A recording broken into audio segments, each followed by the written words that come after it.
ആലങ്കോട് ഗ്രാമപഞ്ചായത്ത് മഹാത്മാഗാന്ധി ദേശീയ തൊഴിലുറപ്പ് പദ്ധതിയിലൂടെ ജോലി ചെയ്യുന്നവർക്ക് ആവശ്യ സാധനങ്ങൾ വിതരണം ചെയ്തു.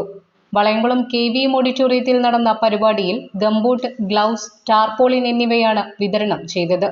വിതരണോദ്ഘാടനം പഞ്ചായത്ത് പ്രസിഡന്റ് KV ഷഹീർ നിർവഹിച്ചു. Panchayat vice president Prabhitha teacher അധ്യക്ഷത വഹിച്ചു. മെമ്പർമാരായ മുഹമ്മദ് ഷരീഫ്, ഷഹന നാസർ, ചന്ദ്രമതി, വിനീത, മൈമുന ഫാറൂഖ്, ശശി പൂക്കേപ്പുറത്ത്, അസിസ്റ്റന്റ് സെക്രട്ടറി സുരേഷ് എന്നിവർ ആശംസകൾ നേർന്ന് സംസാരിച്ചു.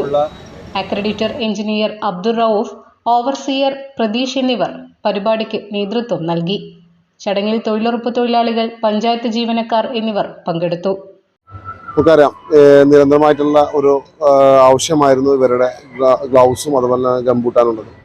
ഏതായാലും പഞ്ചായത്തിൻ്റെ പദ്ധതികൾ ഉൾപ്പെടുത്തി തന്നെ അത് ഈ വർഷം വെക്കുകയും അവർക്ക് നല്ല രീതിയിലുള്ള ഒരു പല ക്വാളിറ്റികളും കൊടുക്കണം, അതിൽ ഏറ്റവും നല്ല ക്വാളിറ്റി തന്നെ അവർക്ക് എന്താണ് വാങ്ങി കൊടുക്കാനുള്ള തീരുമാനം എടുക്കുകയും ചെയ്തു.